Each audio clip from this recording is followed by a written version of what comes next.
మన ప్రభు రక్షకుడు యేసుక్రీస్తు వారి పరిశుద్ధమైన నామములో ఇప్పుడు వచ్చిన మీ అందరికీ కూడా వందనాలు. దేవుడు మనకు అనుగ్రహించిన ఈ కృపగల సమయం బట్టి చిన్నపైకి దేవునికి స్తోత్రాలు చెల్లిద్దాం. ఎలా ఉన్నారు? అందరూ బాగున్నారు? సంతోషంగా ఉన్నారు? సంతోషంగా లేరా? ఏదో ఒకటి తెలియజేయండి. సంతోషంగా ఉంటే ఉత్సాహంగా దేవునికి స్తోత్రం అనండి, విచారంగా ఉంటే దేవునికి స్తోత్రం అనండి. ఏ స్థితిలో అయినా సరే మీరు దేవునికి స్తోత్రం చెప్పాలి. దేవునికి స్తోత్రం. హల్లెలూయా, హల్లెలూయా. రాత్రికాల సమయం ముందు కొన్ని మాటలు దేవుని వాక్యం మనం చూద్దామని పరిశుద్ధ గ్రంథంలో నుండి మత్తయి సువార్త 25వ అధ్యాయము 31 అందరూ తీయండి.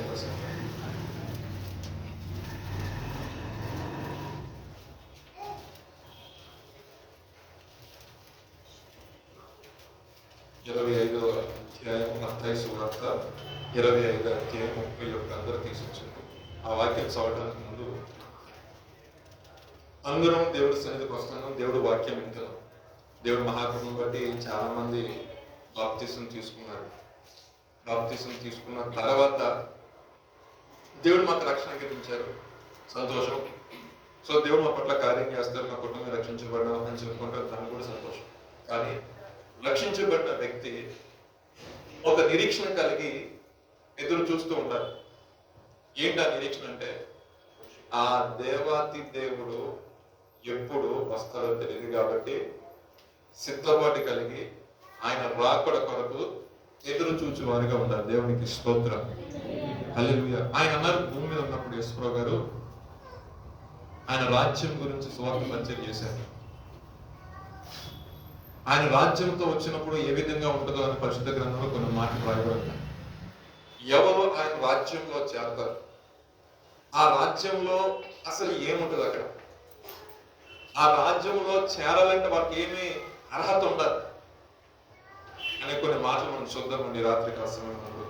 సో ప్రతి ఒక్కరూ కూడా ఆయన రాజ్యం కోసం చూస్తున్న ప్రతి ఒక్కరూ కూడా ఈ విషయాలు తెలుసుకోవాలి. సంఘానికి వస్తున్నాము, వాక్యం వింటున్నాము, వెళ్ళిపోతున్నామని కాదు. కానీ నిజమే, మనము ఏ యూట్యూబ్ ఛానల్ ఓపెన్ చేసినా, ఏ సంఘానికి వెళ్ళినా, ఏ సహవాసానికి వెళ్ళినా వాక్యము ప్రకటించబడుతుంది. అయితే నేను ఎవరిని విమర్శించట్లేదు, కానీ ఒక మాట నేను చెప్తాను, సందర్భం వచ్చింది కాబట్టి. ఈ రోజుల్లో ఏ గాస్పెల్ చూసినా, మీరు ఏ సువార్త చూసినా, ఒకటి రక్షణ గురించి చెప్తున్నారు, రెండు సంపాదన గురించి, ఆశీర్వాదం గురించి, ప్రాస్పరిటీ, ఆశీర్వాదం గురించి ఎక్కువ మెసేజెస్ ఉన్నాయి. ఏదో ప్రీవియస్ నా మెసేజ్ లో కూడా చాలా వరకు అవే ఉంటాయి మ్యాక్సిమం. ఎందుకంటే మీరు ఆశ్రయించబడాలి, మీరు ఆశ్రయించబడాలి. సో ఇప్పుడు దాకా మీరు ఆశ్రయించబడే ఉంటారు.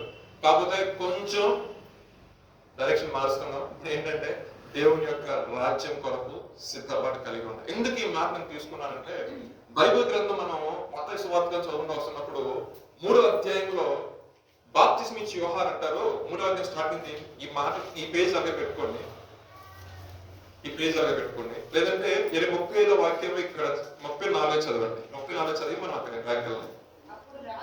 అప్పుడు రాజు తన కుడివైపు ఉన్న వారిని చూచి, నా తండ్రి చేత ఆశీర్వదింపబడిన వారలారా రండి, లోకము పుట్టినది మొదలుకొని మీ కొరకు సిద్ధపరచబడిన రాజ్యమును స్వతంత్రించుకొనుడి అని ఒక మాట అయిపోయింది. అంటే దేవాతి దేవుడు మన కొరకు ఒక రాజ్యాన్ని, ఒక నివాసాన్ని నేను మీ కొరకు ఏర్పాటు చేస్తాను. ఇదిగో నేను వస్తాను, మరలా నేనుండు స్థలంలో నేను మిమ్మల్ని కూడా తీసుకెళ్ళి అక్కడ పెడతానని చెప్పారు యేసుప్రభువు సస్యరగొండ దినాలు. బాప్తిస్మం ఇచ్చే యోహాను గురించి మార్చొద్దాం. మత్తయి సువార్త, ఈ పాయింట్ లో మళ్ళీ వద్దాం, బ్యాక్ వద్దాము. మత్తయి సువార్త 3వ అధ్యాయం స్టార్టింగ్ నుంచి ఒక 4 మాటలు చదవండి. బాప్తిస్మం ఇచ్చే యోహాను పరలోక రాజ్యము సమీపించి ఉన్నది. చాలు 4:17 చదవండి ఒకసారి. అప్పటి నుండి యేసు పరలోక రాజ్యము సమీపించినది కనుక ఈ 2 వర్సెస్ చూడండి. పరలోక రాజ్యము సమీపించి ఉన్నది. అక్కడ రాజ్యం అనే ఒక వర్డ్ మీకు యాడ్ అవుతా ఉన్నది. అంటే ఈ రాజ్యము భూ సంబంధమైనది కాదు, భౌతిక సంబంధమైన రాజ్యం కాదు. పరలోక రాజ్యం గురించి ఆయన మాట్లాడుతున్నారు. యోహాను వచ్చి మాట్లాడే మాట అదే. యేసు గారు రాక ముందు దేవాతి దేవుడు ప్రవక్త అయిన లేదా అభిషేకించబడిన యోహాను ద్వారా మీరు మారు మనసు పొందండి, మారు మనసు పొందితేనే కానీ ఆ రాజ్యంలోకి మీకు అర్హత లేదు. ఆ రాజ్యంలో మీరు చేరాలంటే మీ యొక్క తలంపులు మారాలి, మీకు ఆలోచన మారాలి, మీ క్రియలు మారాలి, సమస్తం మీరు సరి చేసుకోవాలి. మీరు చెప్పడానికి ఏమంటే మేము అబ్రహాము సంతానమే అని చెప్తున్నారు, కానీ మీలో ఏం లేవండి, నీతి క్రియలు లేవు, నీతి క్రియలు లేవు, సహోదరుల మీద ప్రేమ లేదు. ఇలా ఎందుకు చెప్పుకుంటూ పోతే లోకం ఏ మార్గం అయితే అనుసరిస్తుందో ఆ మార్గంలో మీరు ఉన్నారు, కానీ పేరుకి ఏం చెప్పుకుంటారు, మేము అబ్రహాము సంతానమే అని చెప్తున్నారు. కాబట్టి మీరు మారు మనసు పొందరు, ఎందుకంటే పరలోక రాజ్యం సమీపంగా ఉన్నారు. కానీ యేసు ప్రభు వారు సశరీరుడికి వచ్చిన తర్వాత కూడా ఆయన కూడా సువార్త చేశారు. ఆయన సువార్త చేయడం ఏంటంటే యోహాను సువార్త చూసాం, మత్తయి సువార్త చూసాం, లూకా సువార్త చూసాం, వీరు పేతురు గారు సువార్త చెప్పారు. మరి యేసు గారు చెప్పిన సువార్త ఏంటి? మీకు ఎప్పుడు డౌట్ వచ్చిందా? ఆయన చెప్పిన మాట ఫస్ట్ మాట ఏమంటారండి? చదవండి మాట 4వ అధ్యాయం 17వ వాక్యం. యేసు గారు చేసిన సువార్త కూడా అదే. అప్పటి నుండి యేసు పరలోక రాజ్యము సమీపించున్నది కనుక మారు మనసు పొందులని చెప్పాను ఆయన. ఎందుకనంటే ఆయనకి తెలుసు మారు మనసు నొందిన వారు ఎక్కడికి వెళ్తారో, మారు మనసు పొందిన వారు ఎక్కడికి వెళ్తారు. నేను హైదరాబాద్ లో ఉన్నాను, మీకు కొంచెం క్లియర్ ఎగ్జాంపుల్ చెప్పాను. ఊర్లో ఉన్నవాడిని నేను హైదరాబాద్ తీసుకురావాలంటే ఫస్ట్ నేను ఎక్కడి నుంచి నేను వాళ్ళని చెప్పాలి, నేను నీకు ఏది ఎక్స్పీరియన్స్ చేసిన హైదరాబాద్ సిటీ గురించి నాకు తెలుసుంటాను ఫస్ట్ ఆఫ్ ఆల్. సో అక్కడికి వెళ్ళి వాళ్ళు చెప్తే వాళ్ళు నన్ను నమ్మి నా దగ్గరికి వస్తారు, హైదరాబాద్ తీసుకురాగలుగుతాను. అవునా కదా? సో ఇక్కడ సిచ్యువేషన్స్ మొత్తం నాకు ఒక ఐడియా ఉంది. అవునా కదా? ఇప్పుడు యేసు ప్రభు వారు కూడా ఆయన పరలోకం నుండి దిగి వచ్చినాడు కాబట్టి, ఆయన కారణ జన్ముడు కాబట్టి, ఆయన మనందరూ రక్షించడానికి వచ్చిన వ్యక్తి కాబట్టి ఆయనకు ఒక విధానం ఉంది. ఆ పరలోక రాజ్యం ఏ విధంగా ఉంటది, ఆ పరలోక రాజ్యం అసలు అక్కడ ఏమి జరుగుతుంది, దేవుడు అంటే తండ్రి అనేది ఆయన సర్వమెరిగినాడు, ఆయన సర్వంతర్యామి, ఆయనే సశరీరుడికి వచ్చే బైబిల్లో వాక్యం చెప్తుంది. ఆ వాక్యమే శరీరధారి అయి మన మధ్యనంట నివాసం చేసిందంట. సో ఆయనకు ఒక ఐడియా ఉంది. అంటే ఎవరైతే ఈ మారు మనసు నొందకుండా ఉంటారో వారి కొరకు ఉన్నది ఏంటంటే నిత్య నరకాగ్ని. నిత్య నరకాగ్ని. ఆ నిత్య నరకాగ్ని ఎవరి కొరకు నియమించారంటే సాతాను వారి అనుచరుల కొరకు, కానీ మన కొరకు అయితే కాదు. అయితే మనుషులు ఏమవుతున్నారంటే వారి యొక్క ఇష్టమైన క్రియలను బట్టి పాపం వైపు జోగి పాపపు పీడితం చేత ఏమైపోతున్నారంటే దేవుడు ఏర్పరిచిన పరలోక పట్టణంలోకి వెళ్లకుండా ఎటువైపు జోగుతున్నారంటే నరకం వైపు జోగుతున్నారు. సో ఇన్ని ఆలోచించిన దేవుడు ఇన్ని సిద్ధాంతాలు, ఇన్ని క్రమాలు ఇన్ని పెట్టినా కూడా మనిషి అన్నింటినీ జయిస్తున్నాడు, కానీ ఒక పాపాన్ని మాత్రము జయించలేకపోతున్నాడు. దేవుడు అంత ఆలోచించి ఏం చేశాడంటే ఆయనే శరీరధారిగా ఆయన ఎలా ఇంట్రడ్యూస్ చేసుకున్నాడంటే కుమారుడిగా ఇంట్రడ్యూస్ చేసుకుంటూ ఆయన యేసు ప్రభువుగా భూమి మీదకి రావడం జరిగింది. ఆయన వచ్చి చెప్పిన మాట ఏంటంటే ఆయన కూడా చెప్పిన సువార్త ఇదే, మీరు మారు మనసు పొందండి, పరలోక రాజ్యము సమీపంగా ఉంది, మీరు మారు మనసు పొందండి. మారు మనసు పొందితేనే మీకు అన్నాళ్ళు మాటలు చెప్పారు, అక్కడికి అయిపోయింది. తర్వాత శిష్యులు వచ్చి అడిగారు, ఆయనతో మాట్లాడుతున్నప్పుడు, అయ్యా నువ్వు మాట్లాడితే పరలోక రాజ్యం అంటావు, పరలోక రాజ్యం అంటావు, అసలు ఆ రాజ్యం ఎక్కడ ఉందని అడిగారు లేదా? మీ మధ్యనే ఉన్నాడు ఆయన. దేవునికి స్తోత్రం. ఆయన ఏమన్నారండి? మీ మధ్యనే ఉంది అన్నాడు. మన అదేంటి పరలోక రాజ్యం అంటే మనం ఊహించుకున్నది ఏంటి? చాలా వరకు ఊహించుకుంటాం. నేను గ్రంథాల గురించి చెప్పను, కానీ కొంతమంది చనిపోయిన తర్వాత స్వర్గం ఉందంటారు, అక్కడ చేసే వాటి గురించి XYZ పర్సన్స్ ఉంటారు, ఇంకా అక్కడ ఏమనరు, ఏమంటారు? తినటం, తాగటం, డాన్స్ చేయటం. ఇంకో గ్రంథం చెప్తుంది మాకు మాత్రమే, పురుషులకు మాత్రమే అది మాకు, స్త్రీలకి నాట్ అలౌడ్. ఇంకో గ్రంథం గ్రంథాల పేరు నేను చెప్పను, నేను మీకు అర్థమయ్యే ఉంటుంది. సో ఒక్కొక్కరు కానీ ఈ పరిశుద్ధ గ్రంథం చెప్తుంది మనము క్రీస్తునందు మరణించినట్లయితే యుగ యుగాలు ఆయనతో ఉంటాం. దేవునికి స్తోత్రం. హల్లెలూయా. సో ఈ లోకంలో కొన్ని రాజ్యాలు ఉన్నాయి, ఆ రాజ్యాల కోసం 5 years ఉండే ఆ గవర్నమెంట్ కోసం మనుషులు ఎంతగానో తాపత్రయపడుతూ ఉంటారు. ఫర్ ఎగ్జాంపుల్, ఈ ఎలక్షన్ నేను ఓడిపోయాను, నెక్స్ట్ ఎలక్షన్ గెలవాలంటే ఎన్ని హామీలు ఇస్తాను? n నెంబర్ ఆఫ్ హామీలు ఇస్తాను. 1 కదా 2 కదా. ఎందుకని? ఆ పలుకుబడి కోసం, దాని కోసం. సో పరలోక రాజ్యం మనము ఈ చాలా సింపుల్ చెప్పాను, మారు మనసును ఉందండి. మీ ఆ రాజ్యంలో మీరు అడుగు పెట్టాలంటే బాబు, మీరు ఏమి చేయనవసరంలా మారు మనసు పొంది దానికి తగ్గ ఫలాలు మీరు ఫలించండి. మీకు క్లియర్గా ఉండకుండా సబ్జెక్ట్ అని. సో మీరు మారు మనసు పొందకుండా మీరు మామూలుగా ఉంటే మీరు ఎట్టి పరిస్థితుల్లో కూడా దేవుడి రాజ్యంలో మీరు అడుగు పెట్టలేదు. అయితే మీరు అనొచ్చు, ఆ రాజ్యంలో ఏముంటుందంటే, రోమన్ రాసిన పత్రికలో ఈరోజు పాస్టర్ గా స్టేటస్ పెట్టినట్టు అది ఏముంటుందండి? నీతి, సమాధానం, ఆత్మయందలి ఆనందం. అవునా కదండి? దేవుని యొక్క రాజ్యంలో ఏముంటది? నీతి, సమాధానము, ఆత్మయందలి ఆనందం. అయితే ఈ శిష్యులు ఏమని అడిగారు? ఆయన ఆ రాజ్యం ఎక్కడ ఉంది అన్నాడు. ఆ రాజ్యము మీతోనే ఉంది, అది మీలోనే ఉంది. ఎందుకంటే యేసు ప్రభువు గారు వారితోనే ఉన్నారు కాబట్టి ఆయన ఎక్కడైతే ఉంటారో అక్కడ ఆయన రాజ్యం ఉంటుంది. దేవునికి స్తోత్రం. ఆయన భూమి మీద ఉన్నప్పుడు, ఆయన శిష్యులు అడిగినప్పుడు ఆయన మాట ఏంటంటే, ఆ రాజ్యము మీతోనే ఉంది. ఇంకొక మాట మనం కింద చదువుకుంటూ వస్తే, ఆ తర్వాత యేసు ప్రభువు గారు కొన్ని పాయింట్లతో మాట్లాడుతూ ఉంటారు. పిలాతు దగ్గరికి వెళ్ళినప్పుడు ఆయన అడుగుతారు, ఏమనంటే, పిలాతు అంటారు, నువ్వు యూదులకు రాజువా? ఆయన అంటారు, నువ్వు అన్నట్టు మరి నీ రాజ్యం ఎలా? ఆయన ఏమంటారు, నా రాజ్యము భూ సంబంధమైనది కాదు. ఒకవేళ భూ సంబంధమైనది అనుకో, అసలు ఎక్కువ నిలబడేవాడే కాదు. ఎందుకని? నా తోటి వారందరూ కూడా ఏం చేసేవాళ్ళు?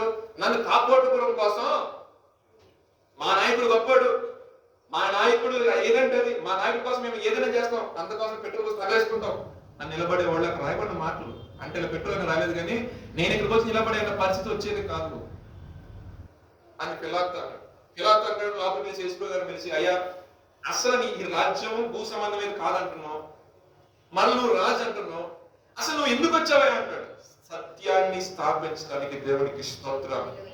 ఎవరైతే సత్యం ఎరుగక నశించిపోతున్నారో వారికి నేను సత్యాన్ని అందించడానికి వచ్చాను అని అన్నప్పుడు, నేను అనుకుంటున్నాను పరిశుద్ధాత్ముడు అక్కడ రాయబడలేదు, కానీ ఆ పిలాతుకే యేసు గారు అర్థమైపోయి ఉండొచ్చు. ఆయన వెంటనే ఏం చేశారంటే, నీ నాకు ఏ దోషం కనపట్లేదు కానీ నేను రిలీజ్ చేస్తానా అని చెప్పేసి యూదులకు అప్పచెప్పేశాడు. దేవునికి స్తోత్రం.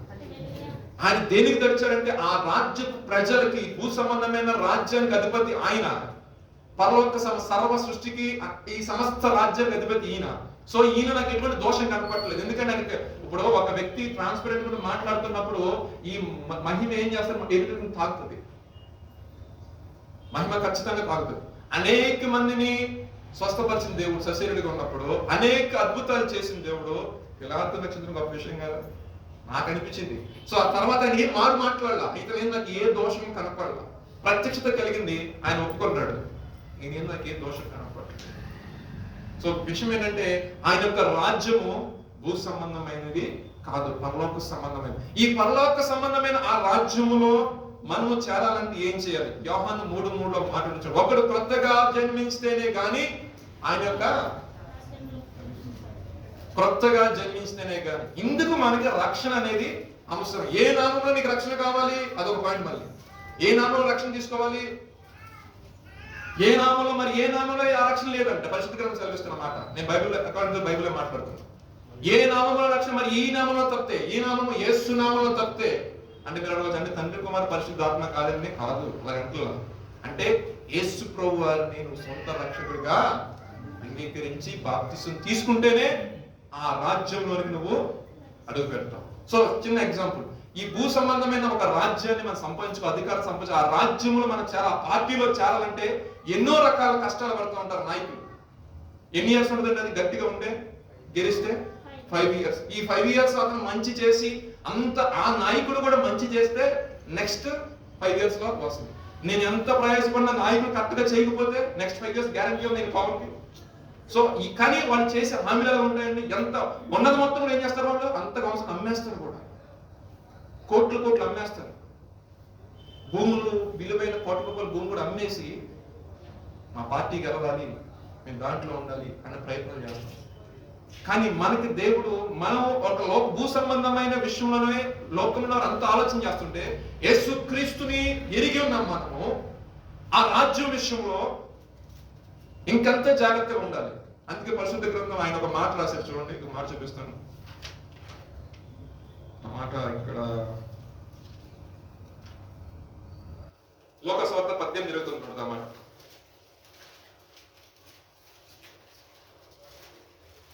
మనకైతే ఏం చెప్తున్నాడు? దేవుని రాజ్యము నిమిత్తమై ఇంటినైనను, వారినైనను, అన్నదమ్ములైనను, తల్లిదండ్రులైనను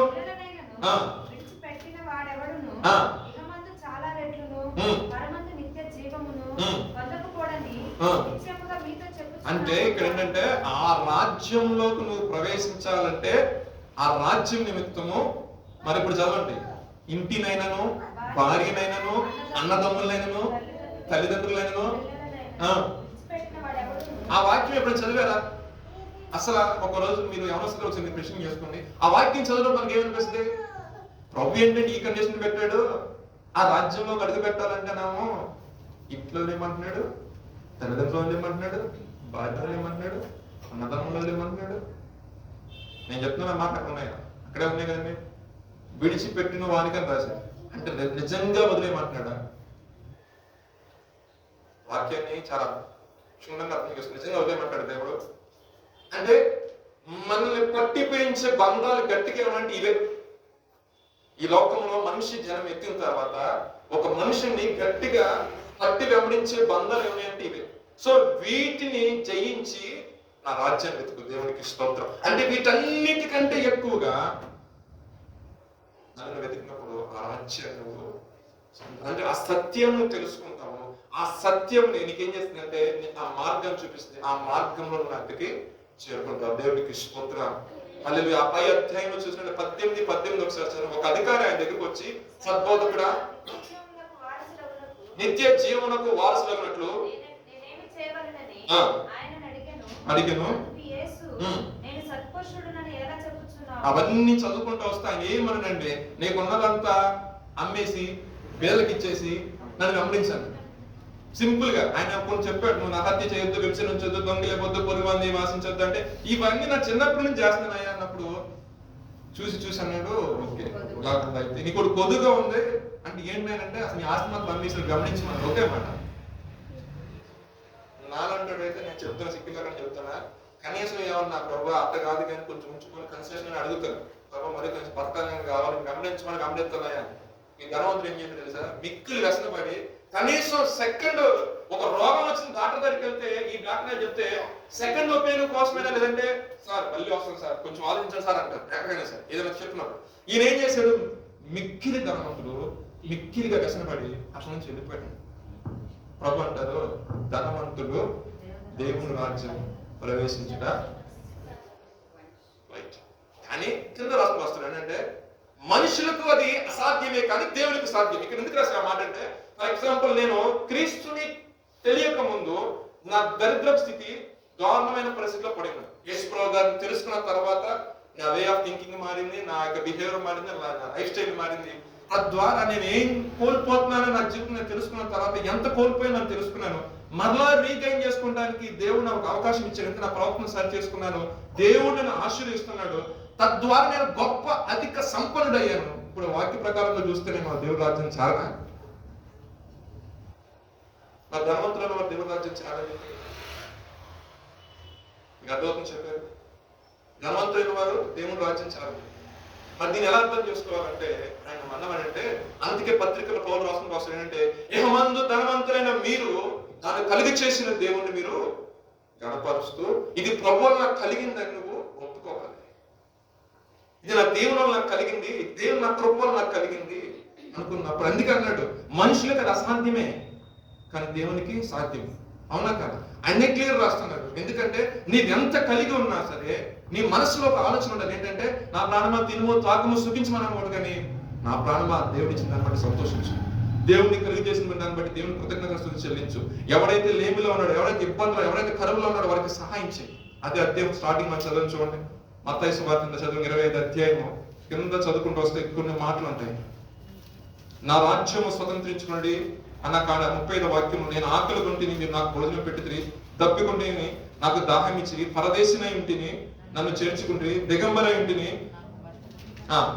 అంటే ఎవరైతే దేవుని చేత ఆశ్రయించబడతారో, ఎవరైతే దేవుని యొక్క భయం చేత ధనవంతులు అవుతారో, వాళ్ళకు ఆలోచన ఏంటంటే ప్రభు చెప్పాడండి, ఏం సింపుల్ చెప్పాడండి, భూమి మీద ఉన్న మీరు నాకు ఇవ్వాలంటే డైరెక్ట్ దిగొచ్చి ఇమ్మట్లేదు ఆయన. ఏం చెప్తానంటే దిక్కులు ఉన్నారు, అభాగ్యం ఉన్నారు, హాస్పిటల్ అందాల్సిన రోజులు ఉన్నారు, సహాయం లేక పడిపోయిన ఉన్నారు. వారికి ఎవరికైతే మీరు సహాయం చేస్తున్నారో ఇండైరెక్ట్ గా ఎవరు సహాయం చేస్తున్నారని చెప్తానండి, ఇవన్నీ కూడా నీ తోటి సహోదరులు చేశావు కాబట్టి నాకు చేసినట్లే ఇదిగో నీ రాజ్యంలో నీ వంతులో నువ్వు ప్రవేశించమని దేవుడి వాక్యం సాధిస్తుంది. దేవునికి స్తోత్రం, హల్లెలూయా. సో ఈ మాటలు ఎందుకు చెప్తున్నారంటే దేవుని రాజ్యం గురించి మనకు ఒక అవగాహన ఉండాలి. ఇప్పటి వరకు మనం వాక్యాలు విన్నాము, ఆశీర్వాదం నుంచి చాలా సబ్జెక్ట్ విన్నాం. ఇప్పటి నుంచి వెళ్ళేది ఎలా ఉంటుందంటే ఆ రాజ్యంలోకి నేను అర్హుడుగా నేను మార్చబడుతున్నానా, నిజమైన మారు మనసు నేను ఉంటున్నానా, నీతి ఉందా నాలో, నీతి క్రియలు నాలో ఉన్నాయా, లేదా ఇంకా ఆయన దృష్టికి నా నీతి క్రియలు లాగా ఉన్నాయండి మురుక్కుట వల్ల ఉన్నాయా. ఒకవేళ మోకరించి ప్రార్థన చేస్తున్న ప్రభా నీ ముఖ కాంతిలో నా రహస్య పాపాలు కనపడుతున్నాయి ఆయన, నేను చాటుగా చేసిన పాపాలు కనపడుతున్నాయి, నేను చాటుగా చేసిన పనిమతులు నాకు గుర్తొస్తున్నాయినప్పుడు ప్రభు పాదాల దగ్గర పెట్టి వాటిని విడిచిపెట్టి క్రియలు సరి చేసుకుంటే ఆ రాజ్యంలో వారసులుగా మార్చబడతాం. దేవునికి స్తోత్రం, హల్లెలూయా. అంతే అది కాకుండా నేను వస్తానండి, నాకు ఆ రాజ్యంతో నాకు సంబంధం లేదు, ఈ భూ సంబంధమైన ఆశీర్వాదం నాకు కావాలి. భూ సంబంధమైన ఏముందండి, నేత్రాశ, శరీరాశ, జీవగుణము అయ్యే నాకు కావాలి. నేత్రాశ నాకు కోరింది, నాకు మంచి బంగ్లా కావాలి, మంచి కారు కావాలి, మంచి జాబ్ కావాలి. నువ్వు దేవుని చేత ఆశ్రయించబడాలా, దేవుడు అన్ని ఆటోమేటిక్ గా నీకు ఇస్తాడు. దేవుని పిలుపు అనుకో, దేవుని కొరకు జీవించడానికి ఇష్టపడు, దేవా నీ చిత్తం చేయడానికి నేను సబ్మిట్ చేస్తూ సజీవ యాగముగా మనము దేవుని యొక్క సన్నిధిలో ఇదిగో నీ చిత్తం నా జీవితం నెరవేర్చని ఎప్పుడైతే ఆయన సబ్మిట్ చేసుకుంటావో, ఆయనకు సరెండర్ అవుతావో, ఆయన సర్వ సంపదల గని. దేవునికి స్తోత్రం. మనం ఎలా కంపేర్ చేసుకోవాలంటే దేవుణ్ణి నా తండ్రికి అంత కొద్దుగా ఉంది ఎక్కడైనా. నా తండ్రి నన్ను ఏం ఎక్స్పెక్ట్ చేస్తున్నాడు, నీతి క్రియలు ఎక్స్పెక్ట్ చేస్తున్నాడు.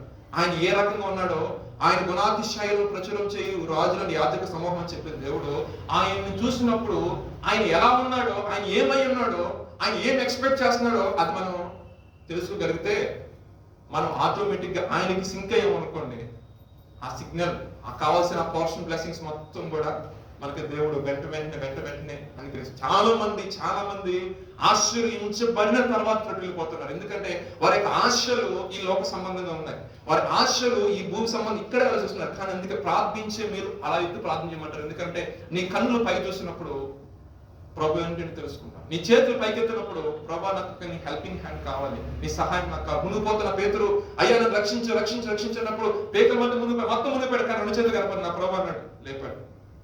పై నుండి ఆయన చేయి చాపి మనల్ని లేవనెత్తారంటాడు ఆయన.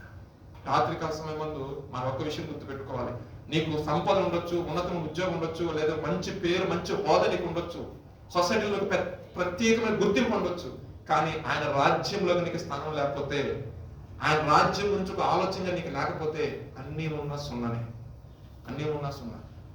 అందుకే కదా ధనవంతుడు వచ్చాడు, కనీసం ఒక్క నిమిషం వెయిట్ చేసి అయ్యా మరి నేను మొత్తం ఇచ్చేస్తే పరిస్థితి ఏంటి, మరి మొత్తం ఇచ్చి గమనించమంటున్నా, కనీసం ఒక క్షణపాటు కూడా ఉన్నట్టు పరిశుద్ధంగా రాయబడాలి. వెసలబడి వెళ్ళిపోయాడు ఆయన కనీసం అక్కడ స్టే చేస్తే ప్రభు ఎవరు ఆలోచన ఇంకో మాట చెప్పుకోడేమో. కొంతమంది ఏంటంటే స్ట్రైట్ ఫార్వర్డ్ గా పాస్టర్ గారు మాట్లాడాలనుకోండి, డైరెక్ట్ గా మొహం అన్నారనుకోండి, ఫీల్ అయిపోతారు, చర్చ రావడం మానేస్తారు. ప్రభు ఏం చేస్తాడంటే డైరెక్ట్ గా వచ్చి లేచి జాషువాలే అని చెప్పి దేవుడు మాట్లాడాడు. దేవుడికి డైరెక్ట్ వచ్చి ఎవరితో మాట్లాడు, సావుకు నోట్ల నుంచి మాట్లాడతాడు. లేదంటే అమ్మ నాన్న ఉంటారు, ప్రార్థనా పనులు ఉంటారు కదా, వాళ్ళు ప్రార్థన చేసుకున్నప్పుడు తడక ఒక ఆలోచన వస్తుంది, నువ్వు సరి చేసుకున్నప్పుడు చెప్పాలా అని అనకూడదు. ఎప్పుడు కూడా ఆ స్పిరిట్ రెబల్ స్పిరిట్ అది. నువ్వు ఎందు నిమిత్తం ఈ మాట చెప్తున్నావు డాడీ, ఎందు నిమిత్తం మీకు ఈ ఆలోచన వచ్చింది, అసలు ఎప్పుడు ఈ మాట మీరు నాతో అనలేదు కదా, ఏమన్నా సరి చేసుకోవాలా, అది మృదువైన స్వభావం గల స్పిరిట్ అది. అంటే దేవుని ఆత్మ కలిగిన వ్యక్తి ఇమ్మీడియట్ గా స్పీడ్ గా రియాక్ట్ అవడం ఎప్పుడు కూడా చూస్తాడు. ఎందు నిమిత్తం మీరు ఈ మాట్లాడుతున్నారు, ఏమైనా నాలో ఏమైనా కనపడినాయా అడిగినప్పుడు, ఏమన్నా నేను ప్రార్థన చేస్తుంటే నాకు దేవుడు ఆ ప్రేరణ ఇచ్చాడు, సరి చేసుకో. నువ్వు నిజంగా సరి చేసుకుంటే 100% ఆశ్రయించుకోవాలి. ఇలా చాలా మంది భక్తుల చరిత్ర చదువుతూ ఉంటే వాళ్ళ జీవితాల్లో దేవుడు చేసిన కార్యాలు సమస్తం కోల్పోయాడు. సమస్తం కోల్పోయి సౌత్ ఆఫ్రికాకి వెళ్ళాల్సి వచ్చింది ఆయన. వెళ్ళాల్సి వచ్చినప్పుడు చేతిలో డబ్బులు లేవు. ప్రభు అంటున్నాడంట, టికెట్ వస్తుంది, మీ మంత్రులు నిలబడన్నాడు. అయ్యా మరీ మీరు మాట్లాడుతున్నారు అన్ని బాగానే ఉన్నాయి, పరిచర్య అంటే ఆశమాషి కాసిన దగ్గర ఒక బిడ్డ లేకుండా నా భార్య ఎదుట నేను నిలబడటం ఏం బాగోదంటే నేను చెప్తున్నాను, వీళ్ళు నిలబడాలి. ఒక ఆయన ముందు టికెట్ కొంటాడు. టికెట్ కొట్టకుండా ఆయన మరి నాకు ఏం ఫోన్ వచ్చింది ఏంటో తక్కువ మన టికెట్ తీసుకుని నాకు ఇంటికి నచ్చిన ఫోన్ వచ్చింది, ఈ డబ్బుని టికెట్ దగ్గర పెట్టుకుని చేతిలో పెట్టి వెళ్ళిపోయాడు. దేవుడికి స్తోత్రం. ఈ మాటలు నేను చెప్పగల కారణం ఏంటంటే దేవుడు ఒక్కొక్కసారి ప్రార్థనా పూర్వకంగా తల్లిదండ్రులు ఎవరి కుటుంబంలో ఉండి వాళ్ళ ప్రార్థనా పూర్వకంగా చెప్పినప్పుడు పెద్దలు చెప్పిన మాటను కూడా కొంచెం తీసుకోండి. ఎవరొస్తాయని మనకు కొంచెం కోపాలు వస్తాయి కాదంట్లా, కానీ వాటిని జయించాలి. జయించిన వారికి మరిగైన మన్నానిస్తున్న దేవుడికి స్తోత్రం. జయించడం అంటే ఏదో యుద్ధం చేసి జయించడం కాదు. కొన్ని కోరికలను జయించాలి, కొన్ని వ్యసనాలను జయించాలి, కొన్ని పరిస్థితులను జయించాలి. మనం అనుకోవచ్చు అందుకంటున్నాడు అది మనకు అసాధ్యమే, కానీ దేవునికి సమస్తము సాధ్యం. అయ్యా నేను షార్ట్ టెంపర్ గా మనిషిని, నేను అది ఓవర్కమ్ చేయగలను. ఎస్, ఫాస్టింగ్ ఉండు, ప్రేయర్ చేయి, పరిస్థితులు మార్చగల దేవుడు ఎదురు కన్నీరు కావచ్చు, ఖచ్చితంగా దాన్ని ఓవర్కమ్ చేయి. నీలో కొన్ని బలహీనతలు ఉన్నాయేమో. ఎగ్జాంపుల్, నా బలహీనత మీకు తెలియకపోవచ్చు, మీ బలహీనత నాకు తెలియకపోవచ్చు, కానీ మన ఇద్దరు బలహీనతలు ఆయనకి తెలుసు. మనం ఏమై ఉన్నాము, ఆయనకు మరుగైనది ఏమి లేదు. మన చాటు మాటలు చేసే ప్రతి ఒక్కటి కూడా ఆయన కనపడదు. అందుకే రహస్యం అనేది ఏది కూడా బయలుపరచబడకపోదు, 100% బయటకు వస్తుంది ఎప్పుడు సరే. సో అందుకని మనం ఏం చేయాలంటే, ప్రభా నీకు నమస్కారం ఆయన, నా పరిస్థితి ఇది, సిగ్గు లేకుండా ఏదో ఒప్పుకుంటాను, నన్ను సరిచేయగల కాదు, నాలుగు బలహీనతలు కానీ ప్రభుకు సరణ చేసుకున్నప్పుడు మనలో ఆయన నీతికి వేస్తాడు. దేవుడికి స్తోత్రం. మనకి సమాధానం ఇస్తాడు. ఆ పాపము కానీ ఈ లోక సంబంధ విషయాలు ఏమన్నా మనకు సమాధానం ఉండదండి, నెమ్మది ఉండదు. ఆ నెమ్మది సమాధానం రావాలంటే ఆ క్రియలు సరిచేయబడాలి. అందుకే ఎవరైతే యేసు ప్రభువుని తమ సొంత రక్షకుడుగా అంగీకరిస్తారో వారిలో ఇవన్నీ స్టార్ట్ అవుతాయి. చర్చికి వచ్చిన వాళ్ళు స్టార్ట్ అవుతాయి. అన్నమాట చెప్తాం, ఫీల్ అయినా పర్లేదు. చర్చికి వచ్చిన వాళ్ళు ఉంటాం, కానీ చర్చికి వస్తూ యేసు ప్రభు సొంత రక్షకుడిగా అంగీకరిస్తారు చూసారా, వారిలో ఈ క్రియలు స్టార్ట్ అవ్వాలి. అందరూ వస్తారు, మన ఫ్రెండ్స్ వస్తారు, చర్చిలో వాక్యం చెప్తే బాగా తెలుసు, బాగుంటుంది, ప్రేయర్ చేసుకున్న వాళ్ళు వస్తారు. కానీ ఎవరైతే బాప్తిస్మాన్ని పెట్టెక్తారు చూసారా, వాళ్ళు త్యాగం కలిగిన దేవునికి స్తోత్రం. హల్లెలూయా. ఎందుకంటే వారు యాక్సెప్ట్ చేస్తున్నప్పుడు ఇంట్లో దూషిస్తారు, పక్కింట్లో దూషిస్తాడు. అరే నీకు నాకు నీలపాళ్ళు, ఇక నువ్వు చచ్చిన రావు, నువ్వు చచ్చిన రావు. నేను చెప్తున్నా, నేను బట్టన్నాడు చెప్తున్నాను, బాబు నువ్వు ఆ మతంలో చేరిపోయావు, ఆ వర్గంలో చేరిపోయావు, నీ సంబంధం ఎక్కువసేపు పర్లేదు. నా నిమిత్తం జనులు చెప్పండి దూషించినప్పుడు, హింసించినప్పుడు, నానా రకాలు మాట్లాడినప్పుడు మీరు ధనిలు, పరలోక మంది మీకు ఏమైతే మీ ఫలం సంతోషించి ఆనందించాలి ఆ టైంలో. ఓకే దేవా స్తోత్రం. ఒక క్వశ్చన్ చెప్తా చూడండి, మంచి మాట.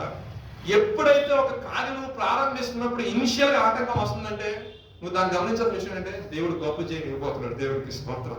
చాలా మంది ఆత్మీయ జీవితం స్టార్ట్ చేసేటప్పుడు చిన్న సుడిగాలని సమస్య వచ్చేసరికి అబ్బో మన సిటీ దగ్గరని అని పక్క తప్పుకుంటారు. కానీ కొంతమంది మొండిగా ఇది ఎందుకు అవ్వదు దేవా, ఎందుకు చేయి నువ్వు అన్ని కూర్చున్న వాడి జీవితంలో జయ జీవితం వస్తుంది. అంటే ప్రతి ఒక్క సక్సెస్ అయిన ప్రతి ఒక్క వ్యక్తి తన యొక్క జీవితంలో చూస్తే వాడి బ్రతుకుమత ఎలా ఉంటుందంటే గీసేసి ఉంటాయి. అన్ని నువ్వు ఒళ్ళ మీద నడిచిన వాటిలో ఉంటాయి, కానీ ఎక్కడ కూడా ఏముండదు. కానీ సక్సెస్ రీచ్ అవ్వాలంటే కొన్ని, అందుకే పరిశుద్ధ గ్రంథం ఏమంటుందంటే మహాశ్రమలు నొందిన తర్వాత దేవునికి స్తోత్రం. ఆ రాజ్యంలోకి అడుగు పెట్టాలంటే అంత ఈజీ కాదండి. అనేక మంది అనేక మాట్లాడతారు, కానీ దేవుడు మనకు చెప్పిన మాట అంటే మీరు లోకంలో ఉప్పై ఉన్నారు అన్నారు కదా. అదే మాట కిందకు వచ్చి మీరు లోకంలో వెలుగై ఉన్నారు. మన బలపరచడానికి దేవుడు ఆ మాట చెప్పాడు. అంటే మీ ఈ లోకంలో నన్ను మీరు కలిగి నన్ను మీరు వెంబడిస్తున్నారు కాబట్టి మీకు శ్రమ, మీకు ఇబ్బంది మీ ఇంటి వారితో వస్తుంది, నీ బంధువులతో వస్తుంది, నీ పొరుగు వారితో వస్తుంది, నీ తోటి సహోదరుల ద్వారా వస్తుంది కొన్ని విషయాలు. అయినా సరే అంతము మట్టుకు సహించిన వాడు దేవునికి స్తోత్రం. ఆ లాస్ట్ మినిట్ వరకు కూడా, అంటే నీవు ఒకవేళ ఆయన రాకడే కావచ్చు, నీ పోకడే కావచ్చు, ఆ టైం వరకు నువ్వు సహించి నిలబడగలిగితే నీ వంతులో నిలబడతావు. దేవునికి స్తోత్రం. హల్లెలూయా. సో మనము ఒకవేళ దేవుని రాజ్యంలోకి వెళితే మనం ఏం చేస్తాం? రెవల్యూషన్ చాప్టర్ 7 and 9 కర్ణ గ్రంథం 7వ అధ్యాయం 9వ వాక్యం చదువుతున్నాను. తర్వాత నేను చూడగా ఇదిగో ప్రతి జనములో నుండి ప్రతి వంశంలో నుండి ప్రజల్లో నుండి ఆయా భాషలు మాట్లాడే వారి నుండి వచ్చి ఎవరును లెక్కింపజాలని ఒక గొప్ప సమూహం కనబడింది. వారు తెల్లని వస్త్రములు ధరించుకున్న వారై అర్జునపు మట్టలు చేత పట్టుకొని సింహాసనం ఎదుటను గొర్రెపిల్ల ఎదుట నిలబడి, సింహాసనాసనైన మా దేవునికి గొర్రెపిల్లకును మా రక్షణకే స్తోత్రమని మహాశబ్దంతో ఎలుగెత్తి చెప్పింది. గొర్రెపిల్ల యొక్క రక్తంతో తమ వస్త్రములను తెలుపు చేసుకుని, ఇక్కడ గొర్రెపిల్ల అంటే ఎవరండి? ఎవరో సాక్షులు యేసుప్రభు. అంటే యేసుప్రభు గారి యొక్క రక్తంలో ఎవరైతే కనబడతారో వాళ్ళందరూ, అంటే చూడండి పైన ఏం రాస్తారంటే ఇశ్రాయేలు 12 గోత్రాలు వారు కాకుండా వాళ్ళ వంతులు చొప్పున వాళ్ళు ప్రవేశించారు. వారు కాకుండా ఆయా జనం నుండి ఆయా భాషల నుండి ఎవరైతే యేసు క్రీస్తును తమ సొంత రక్షకుగా అంగీకరించారో ఆ సమూహం మొత్తం కూడా అక్కడ నిలబడి ఉన్నారు. వాళ్ళ గురించి పరిశుద్ధ గ్రంథం ఏం రాస్తుందంటే గొర్రె పిల్ల యొక్క రక్తము చేత తమ వస్త్రములను, అంటే అంతకుముందు ఆ వస్త్రాలు ఏ రకంగా ఉన్నాయి?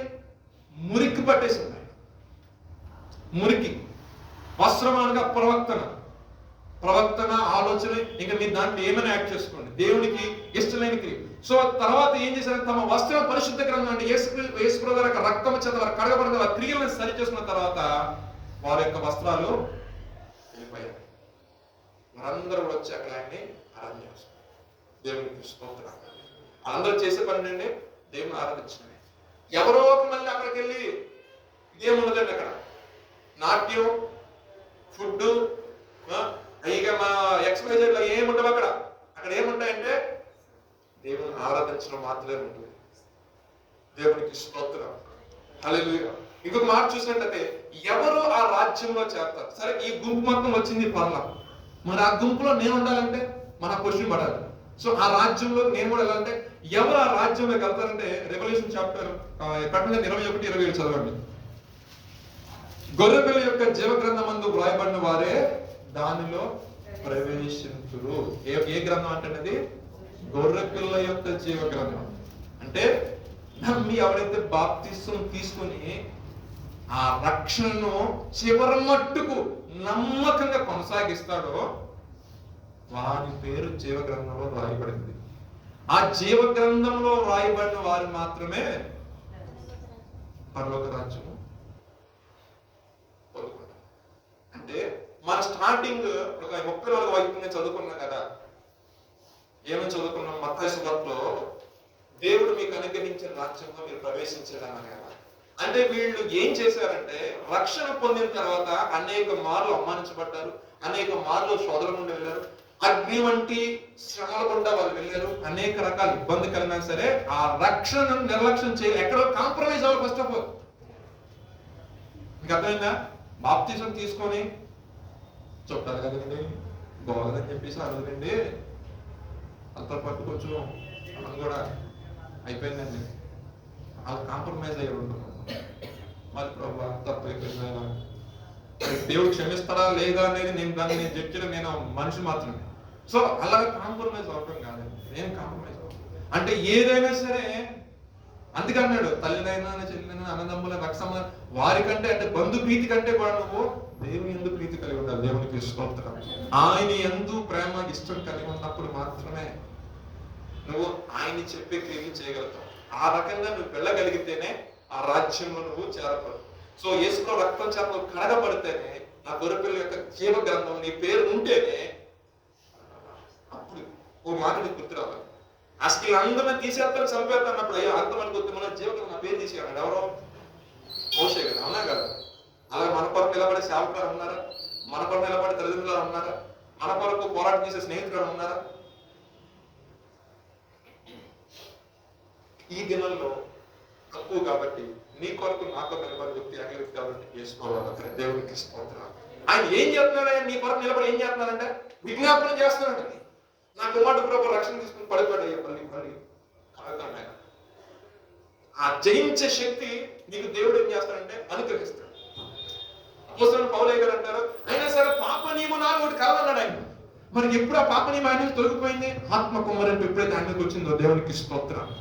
ఈ లోక సంబంధమైన బలహీనతలు ఎప్పుడు వస్తాయంటే ఆత్మలో అభిషేకింపబడకపోతే, నీ ఆత్మ దేవుని యొక్క శక్తిని పొందుకోకపోతే నువ్వు శక్తిహీనుడు అవుతావు, బలహీనుడు అవుతావు. భక్తిహీనుడు ఎప్పుడైతే, భక్తి లేకపోతే భక్తిహీనులు అయిపోతావు. మన శక్తిహీనులు ఎప్పుడు అవుతావు అంటే లోక సంబంధమైన మార్గం నడుస్తున్నప్పుడు, లోకానికి వ్యతిరేకంగా ఉండాల్సిన మనం లోకాన్ని అనుసరిస్తూ పోతున్నప్పుడు లోపల ఉన్న ఆత్మ బాధపడతా ఉంటది, క్షీణించిపోతా ఉంటది. అంతేకంటాడు, అంతరంగ పురుషుడు నానాటికి ఏమవ్వాలి? పక్కసిక్కిపోవాలా? బలపరచబడాలి. దేవునికి స్తోత్రం. అనగా మనలో ఉన్న ఆత్మ ఎప్పుడైతే బలపరచబడిందో ఎవరు గ్రహించలేని కార్యాలు చేయవాలని దేవుడు చేస్తాడు. ఎవరు గ్రహించలేని శక్తిని, ఆ జ్ఞానాన్ని దేవుడు మనకి అనుగ్రహిస్తాడు. ఇది మనుషులకు అసాధ్యమే. సేమ్ వర్డ్, దేవుడికి సమస్తము సాధ్యం. మనము ఆయన యందు తృష్ణ కలిగి, ఆయన యందు ఆశ కలిగి జీవించినట్లయితే ఆ రాజ్యంలో మనము ఉంటాం. దేవునికి స్తోత్రం. హల్లెలూయా. చివరికి ఒక మాట చెప్తాను. ప్రకటన గ్రంథం 20:12 చదవండి ఒకసారి. ఎందుకని యేసు ప్రభువు గారు కూడా వచ్చినప్పుడు ఆ మాట మీరు మారు మనసు పొందండి అని చెప్పి ఆ సువార్త ఎందుకు చేశారో ఇక్కడ కరెక్ట్ గా ఆన్సర్ దొరుకుతుంది. 20:12 గొప్పవారేమి కొద్దివారేమి మృదులైన వారందరూ. గొప్పవారేంటి కొద్దివారేంటి అందరూ ఎక్కడండి? ఆ సింహాసనం ఎదుట నిలబడి చూచి తిని విప్పబడెను. జీవగ్రంథము వేరొక గ్రంథం విప్పబడెను.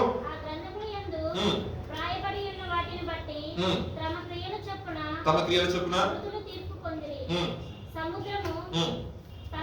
చదవండి, త్వర త్వర చదువుకుంటాం.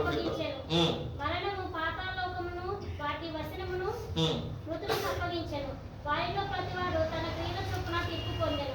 మరణమును మృతుల లోకమును అగ్నిగుండములో పడవేయబడెను. అగ్నిగుండము రెండవ మరణము. ఎవని పేరైనను జీవగ్రంథము యందు రాయబడి వాడిపడినట్టు కనపడిన యెడల వాడు అగ్నిగుండములో పడవేయబడెను. చాలు. సో అక్కడి నుంచి వచ్చిన ఆయనకి ఒక క్లారిటీ ఉంది. ఎవని పేరైతే ఆ జీవగ్రంథంలో లేకపోతే అడగపోతాడు. సో యేసు బ్రదర్ ఏం చెప్పాలి? ఫస్ట్ ఆఫ్ ఆల్, అయ్యా మీరు నా తండ్రి రాజ్యంలోకి మీరు రావాలి, నేను మీ కొరకు సిద్ధపరిచి ఆ రాజ్యంలో మీరు అడుగు పెట్టాలంటే మీరు ఏం పొందాలి? మారు మనసు పొందాలి. పరలోక రాజ్యం సమీపంగా ఉన్నది కాబట్టి మీరు మారు మనసు పొందండి. మారు మనసు పొందాలి కాబట్టి అంటే మన క్రియలు సరి చేసుకోవాలి, మన ప్రవర్తన సరి చేసుకోవాలి, మనం వెళ్తున్న మార్గాన్ని సరి చేసుకోవాలి. దేవునికి ఇష్టకరంగా నేను జీవిస్తున్నాను. బాప్తీసం తీసుకున్న తర్వాత ఇంకా నేను బాప్తీసం తీసుకోకుండా కొంత డిలే చేస్తాను. ఏ దినమో ఏ క్షణమో తెలియదు. ప్రభు యొక్క రాకడ అనొచ్చు. మా చిన్నప్పుడు మా తాతల కాలం నుంచి ఉన్నారంటే ఇప్పుడు 2 సంవత్సరాలు గడిచిపోయి ఇంకా ఎప్పుడు వస్తారనే మీకు డౌట్ రావచ్చు, వచ్చింది చాలా మందికి. కాకపోతే ఏంటంటే దీన్నే నిరీక్షణ, దీన్నే సిద్ధపాటు, దేవుని అన్న నమ్మకం అంటారు. దేవునికి స్తోత్రం. అంటే ఆయన ఎప్పుడు వస్తాడో తెలియదు కాబట్టి మనము ఎల్లప్పుడూ సిద్ధపాటు లేని వారు తలుపు వేయబడుతుంది. సిద్ధపాటు కలిగి ఉన్నవారు కాబట్టి మీరు ఈ దినాన్ని దేవుని సన్నిధికి వచ్చారు. దేవునికి స్తోత్రం. హల్లెలూయా. ఎందుకంటే అనుదినము వాక్యము ద్వారా మనల్ని మనం బలపరచుకోకపోతే, దేవుని యొక్క సహవాసంలో లేకపోతే మన ఆత్మ అనేది ఏమైపోతుంది? క్షీణించిపోతుంది. చూడండి, ఆత్మ గద్దింపు కలిగిన వారు, ఆత్మీయులను గద్దించడం దాన్ని లోబడిన వారు ఏమవుతారంటే ఆశ్రయించబడతారు. నీతిమంతులు గద్దించడం నాకు తైలాభిషేకం అన్నారు ఒక ఆయన. ఎవరో చెప్పండి, బైబిల్ రాజవుతారు కదా, దావీదు గారు. అవునా కదా? అది గద్దించడం నాకు తైలాభిషేకం లాంటిది. అలా వాళ్ళు గద్దించారనుకోండి, తోటి సహోదరు బాగా ప్రార్థన అన్నా నువ్వు ఈ విషయంలో సరి చేసుకోవాలంటే యాక్సెప్ట్ చేయండి, తప్పేం కాదు. నేను పక్కన సహోదరుని ప్రేమించిన వాడికి దేవుని ప్రేమిస్తాను అని బైబిల్ చెప్తుంది. దీనివల్ల ధర్మశాస్త్రం మొత్తం కూడా దేనికి ఇవ్వడం ఉందండి? 2 ఆజ్ఞలు. నీ దేవుడైనా యెహోవాను సేవించు. ఓకే, ఇంకేమో చెప్పారు? యేసు కొత్త ఆజ్ఞలు ఇచ్చారా? ధర్మశాస్త్రం మొత్తం తీసుకొచ్చి పెట్టేసి 2 ఆజ్ఞలు లిమిట్ చేశాడు ఆయన. సో అంటే నీ పక్కన ఉన్న సహోదరుని నువ్వు ప్రేమించే స్థితిలో లేవు, వారి క్షేమం గురించి ఆలోచించే స్థితిలో లేవు. సో అటువంటిప్పుడు నువ్వు దేవుడి విషయంలో ఉంటామంటే ఎవరు ఉంటారు? మనకి మనం ప్రశ్న వేసుకోవాలి. చాలా చాలా చాలా బుక్స్ లో మీరు చూసినట్లయితే చాలా రకాలుగా రాసుకుంటూ వస్తూ ఉంటారు. కొంతమంది దేవుడు నమ్ముతారు, కొంతమంది దేవుడు నమ్ముతారు. కానీ అన్ని రకాలుగా చూసుకుంటూ వస్తే ఎక్కడ ఏ గ్రంథంలో ఎక్కడ ఎదుర్కొన్నా అన్ని బాగానే కొన్ని మనకి రిలేటెడ్ ఉన్నాయి కదా. మరి ఏంటి దానికి దీనికి వ్యత్యాసం అని మీకు ఆశపడినప్పుడు ఒకటే వ్యత్యాసం అండి, ఏ నామంలో కూడా రక్షణ లేదు. ఏ గ్రంథం ఎక్కడ ఒకటే చెప్తుంది తెలుసా, పాపికి మోక్షం రావాలి, పాపంలో ఉన్నవాడు విడుదల పొందాలి, పాపి దేవుళ్ళకి రావాలంటే యేసు ప్రభు అక్కడే. దేవునికి స్తోత్రం. ఆ నామంలో తప్పి ఏ నామంలో కూడా రక్షణ లేదు, ఆ నామంలోనే. అందుకే దేవుడు ఏం చేశాడంటే అన్ని నామముల కన్నా పైన ప్రభు. మీరు కొంతమంది కంపేర్ చేసుకుని ఇంటికి వెళ్ళిన తర్వాత సరదా కూర్చొని గూగుల్ ఓపెన్ చేసి కొట్టండి, మీకు నచ్చిన గ్రంథం పెట్టి బైబిల్ పెట్టి యేసుడు గారు పెట్టి కొట్టండి. ఈజీగా ఏం చెప్తుందంటే ఆయనకి సర్వాధికారం కలిగిన దేవుడు కాబట్టి నా రాజ్యంతో వచ్చినప్పుడు నేను జ్ఞాపకం చేసుకుంటాను. నిశ్చయము నా పరదేశం అంటే ఆయనకు ఒక ఆలోచన ఉంది. ఆయన అక్కడి నుండి వచ్చిన వాడు కాబట్టి అది ఉందని ఆయన తెలుసు కాబట్టి ఆయన పరిపూర్ణంగా చెప్పాడు ఏంటంటే ప్రాణము పెట్టుటకు తిరుగు తీసుకున్నటకు నాకు. అబ్బా దేవునికి స్తోత్రం. ఎంతో మంది చెప్పుకున్నారండి, మేము పలానా పలానా పలానా చెప్పుకున్నారు, కానీ వెళ్ళిపోయారు కానీ బయటకు వచ్చిన ఎంతవరకు నా ప్రభు అక్కడ వద్దు. దేవునికి స్తోత్రం. మరణాన్ని జయించిన వాడు, పునరుద్ధాన్ని లేచిన వాడు, మరణపు ముళ్ళను విరిచిన వాడు నీవు నేను ఆరాధిస్తున్న దేవుడు. కాంప్రమైజ్ అవ్వద్దని ఈ విషయంలో కూడా. మీరు కలిగి ఉన్న దేవుడు, మనం కలిగి ఉన్న దేవుడు గొప్ప దేవుడు, గొప్ప దేవుడు, గొప్పది. ఎవరు ఎన్ని చెప్పినా ఏ రకంగా నీకు సువార్త వచ్చింది నాకే తెలియదు, కానీ నువ్వు రక్షించబడ్డ వ్యక్తి. దేవునికి స్తోత్రం. సో ఇప్పుడు నీ పోరాటం, నీ ఫైట్ దేనికంటే ఆ జీవ గ్రంథంలో నా పేరు ఉందా లేదా, ఉందా లేదే ప్రార్థన, ఇంకేం ప్రార్థన లేదు. ఆ పేరు అది తెచ్చుకోవాలంటే ఆ గ్రంథంలో నా పేరు లెక్కించడం నేనేం చేయాలి ప్రభా, పోరాటం చేయ దేవుడు. అంతేగా నాకు 10 ఎకరాల పొలం ప్రభా, నాకు అంతస్తులు బ్యాడు, నాకు 4 ఉద్యోగాలు, అది కాదండి.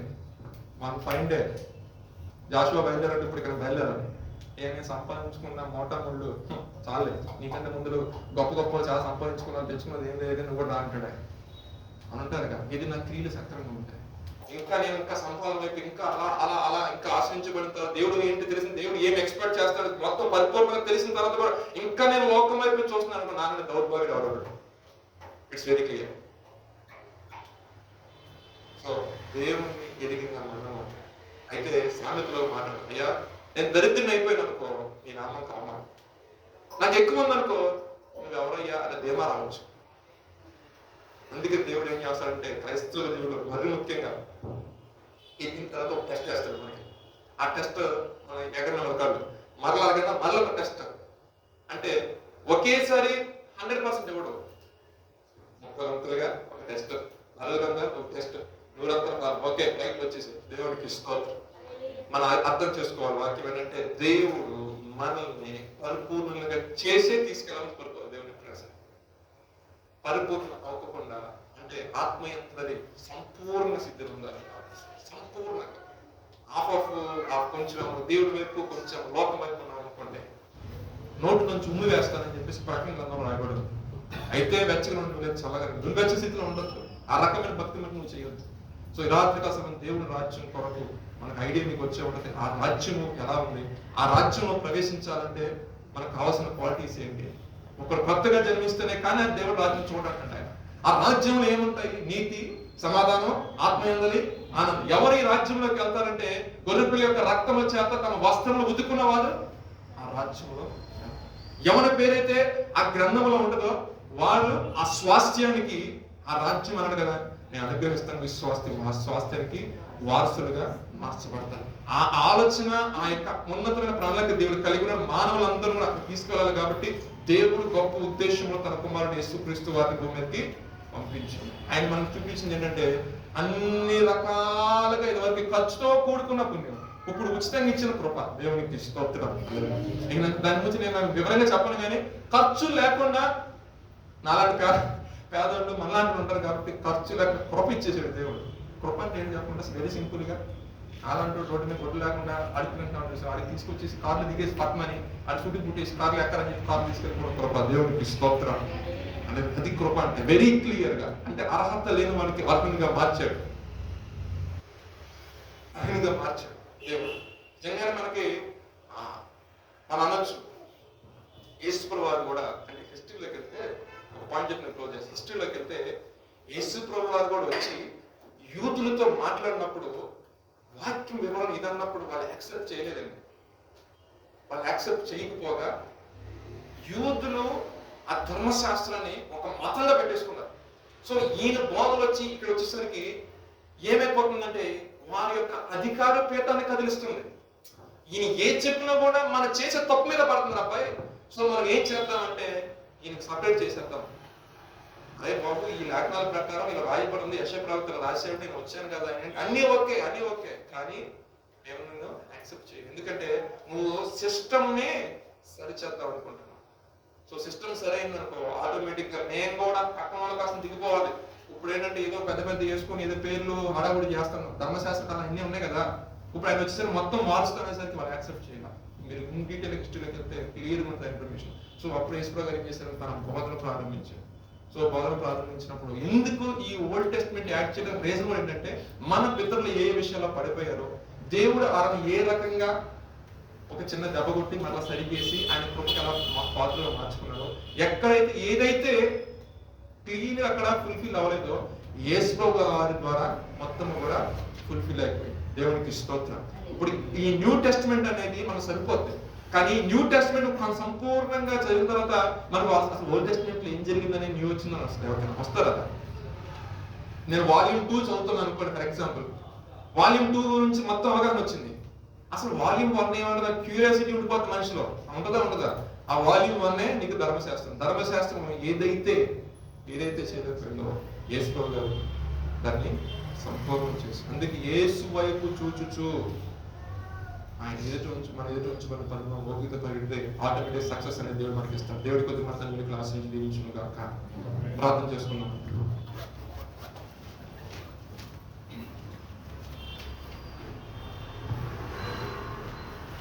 అందరు కళ్ళు మూసుకొని కొన్ని నిమిషముల పాటు ప్రభు నేను ప్రేరేపించిన దాన్ని బట్టి ఏ రకమైన ప్రార్థన చేయాలని ఆశపడుతున్నావో వ్యక్తిగతంగా ఒక 5 నిమిషాలు ప్రార్థన చేసుకుని ప్రతి ఒక్కరు దేవుని యొక్క రాజ్యం అంటే అన్నపానములు కాదు, కానీ నీతి, సమాధానం, ఆత్మ ఎందరి ఆనందం అని లేఖనం సెలవిస్తుంది. పరలోక రాజ్యం సమీపించింది కనుక మారు మనసు పొందిన యేసుక్రీస్తు ప్రకటించాలని సువార్త. నా నిమిత్తం జనం మిమ్మల్ని హింసించి దూషించినప్పటికీ మీరు ఏ విషయంలో ఆధారపడద్దు, మీ యొక్క ఫలం అధికమవుతాను ప్రభావ మీకు స్తోత్రాలయ్యా. అంటూ కొన్ని నిమిషం ప్రార్థన చేసుకోండి. మన యొక్క సంభాషణ వేసినట్టు ఉండాలి, మన ప్రవర్తన వెలుగు వల్ల అనేక మంది వెలిగించినట్టు ఉండాలని లేఖనాలు సెలవిస్తుంది. కాబట్టి ఆ రకంగా మీరు సరిచేయండి అంటూ కొద్ది మాటలు ప్రభు సన్నిధిలో దాన్ని బట్టి ప్రభావ ఒకరు కొత్తగా జన్మిస్తేనే కానీ వాడు దేవుని రాజ్యం చూడని లేఖనాలు సెలవిస్తున్న విధంగా ఈ రాజ్యంలో ఆయా ప్రవేశించడం ఒక ఎత్తు అయితే ఆ రాజ్యం చూడాలన్నా కూడా ప్రభావ కొత్తగా జన్మించిన లేఖనాలు సెలవిస్తుంది.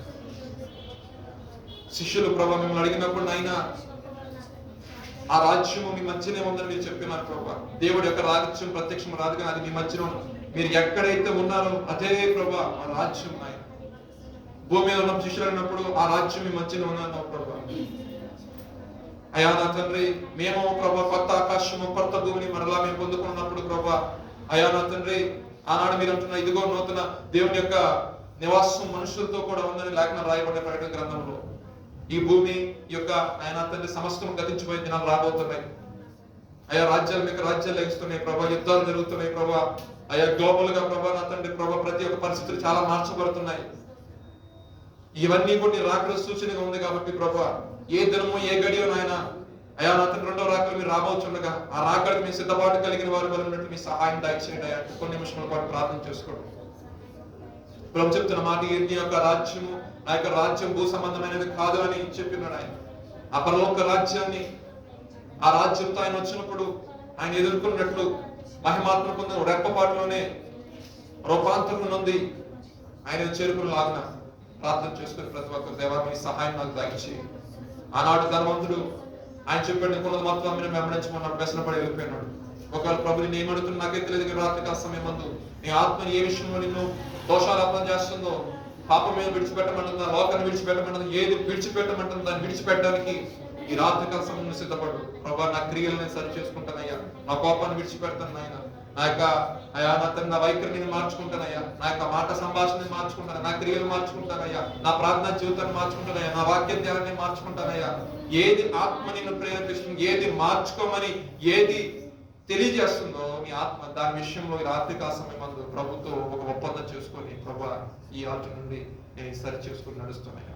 ఆనాడు ధనవంతుడు మీరు చెప్పినారు ఇది సరి చేసుకో విడిచిపెట్టిన గమనించుకున్నప్పుడు అయ్యా ఒక్క నిమిషం ఆజ్ఞతో మాట్లాడినట్లయితే అతను నిత్య జీవం పొందుకునేవాడు. కానీ రాత్రికాల సమయం అందు ప్రభా ఇదిగో నేను పెడుతున్నాను ఆయన, ఇదిగో నీ ఆత్మని గద్దిస్తుంది. ఒకవేళ లేఖనాలు విన్నదాన్ని బట్టి నీ ఆత్మను నీ యొక్క జీవితంలో ఇది నువ్వు సరి చేసుకోమని నీలో ఉన్న ఆత్మ నేను ప్రేరేపించినట్లయితే ప్రభుత్వం చెప్పి ప్రభా నేను విడిచిపెట్టి వెంబడిస్తున్నాయా, నేను మాటలు వెంబడిస్తున్నాయా, నీ రాజ్యం కొరకు నేను ఎదురు చూస్తున్నాను. ఇదిగో ఆయన అంటున్నాడు, దేవుడు రాజ్యం వ్యక్తి నేను భార్య అన్నదమ్ములైన తల్లిదండ్రులైన పిల్లలైన విడిచిపెట్టిన వారికి ముందు గొప్ప నిత్య జీవం ఉంటుంది, గొప్పగా ప్రతిఫలం ఉంటుందని చెప్తున్నాడు. అంటే దాని అర్థం అంతకంటే అధికముగా ఆయన ప్రేమించాలి. లోకంలో ఉంటుంది, బంధుప్రీతి ఉంటుంది, అన్నీ ఉంటాయి భూ సంబంధంగా ఉన్నప్పుడు. కానీ ప్రభు వీటన్నిటిని జయించాలి. జయించినప్పుడే నేనేంటో నువ్వు తెలుసుకుంటావు. నేను సత్యాన్ని ఏ రకంగా నేను ప్రచారం చేస్తున్నాను, అప్పుడు సత్య స్వరూపిన ఆత్మ నేను సర్వ సత్యంలోకి నడిపించింది లేఖనం సెలవిస్తున్న విధంగా ఆ సత్యాన్ని స్థాపించడానికి ఈ భూమి మీదకి వచ్చున్నాడు. కాబట్టి ఆయన కేవలం వినువారుగా మాత్రమే కాకుండా విన్నదానం బట్టి వాక్యం సరి చేసుకుంటేనే ఫలిస్తుంది. మారు మనసు తగిన ఫలాన్ని ఫలించమంటున్నాడు. ఒకవేళ రక్షణ పొందిన వ్యక్తివైతే, ఒకవేళ దేవుని ఆత్మను పొందుకున్న వ్యక్తివైతే, ఒకవేళ ఆల్రెడీ దేవుని యొక్క పనిలో ఉన్న వ్యక్తివైతే మరొకసారి ప్రభునాడు ఇంకా నీ సహాయం నాకు దయచేయండి, ఇంకా నీ ఆత్మ నాకు దయచేయండి ఆయన, ఇంకా మీరు అభిషేకించి వాడుకోండి. నా వాక్యం బట్టి అంటున్నారు, ఎవరు ఆ యొక్క రాజ్యంలో చేరతారంటే గొర్రెపిల్ల యొక్క రక్తంలో వస్త్రములను ఉతుక్కొని కిలుపుగా చేసుకున్నవారు ఆ రాజ్యంలో ఆయనతో పాటు యుగ యుగాలు ఉంటారు, నిత్యము ఆయన్ని ఆరాధిస్తూ ఉంటారు. ఎవరికి పేరైతే గొర్రెపిల్ల యొక్క గ్రంథంలో రాయబడి ఉంటుందో, జీవ గ్రంథం రాయబడి ఉంటుందో వారు మాత్రమే ఆ రాజ్యంలో ప్రవేశిస్తారని వెరీ క్లియర్ గా లేఖనాల్లో రాయబడి ఉంది. సో ప్రభా బాప్తిసం తీసుకున్న రక్షణ తీసుకున్నాను ఆయన, ఆ రాజ్యంలో నేను ప్రవేశించాలంటే ఇంకా నేను సరి చూసుకోవాలి. చిన్న పిల్లల వల్లే నీ మనస్తత్వం ఉండాలని చెప్పి సరి చేసుకోవాల్సిన విషయాలు ఉంటే ఈ రాత్రి కాసం నీ పాదల దగ్గర కన్నీరు కాస్తున్నానయ్యా. నేను సిగ్గుపడకుండా ఈ రాజ్యంతో వచ్చినప్పుడు విడబడే గుంపులో కాకుండా ఎడమ వైపు వారిని చూసేట్టున్నాను, వెళ్ళి నిత్య నరకాగ్నిలో పడగంటారు. కుడివైపు ఉన్న వారితో అంటున్నారు, లోకం పుట్టినది మొదలుకొని అనేక శ్రమలో ఇబ్బందులు అనుభవించిన వారులారా ఇదిగో తండ్రి మీ కొరకు సిద్ధపరిచి మీరు రాజ్యంలో మీరు ప్రవేశించండి అని వారు మీరు స్వాస్థ్యం ఇచ్చారు. మీకు వందనాలు స్తోత్రాలు. గొప్పవారేమి అయా నా తండ్రి, ఘనులేమి పేదవారేమి అందరూ కూడా అయా నా తండ్రి ఆ సింహాసనం ఎదుటి వచ్చి నిలబడి ఉన్నారు. వారి క్రియలు చొప్పున వారి ప్రభా నా తండ్రి అయా వారికి సిద్ధపరిచిన ప్రదేశం వారిని మీరు నడిపించారు. నీతి క్రియలు కొనసాగించి ఎవరైతే ప్రభా గొర్రెపిల్ల యొక్క రక్తంలో అయ్యా తమ వస్త్రం ఉదుక్కొని గొర్రెపిల్ల యొక్క జీవ గ్రంథం వాళ్ళ పేరు లిఖించబడిన వారికి ప్రభా అయ్యా యుగ యుగాలు నీతో ఉండే ప్రభా ఆధిక్యతనిచ్చారు.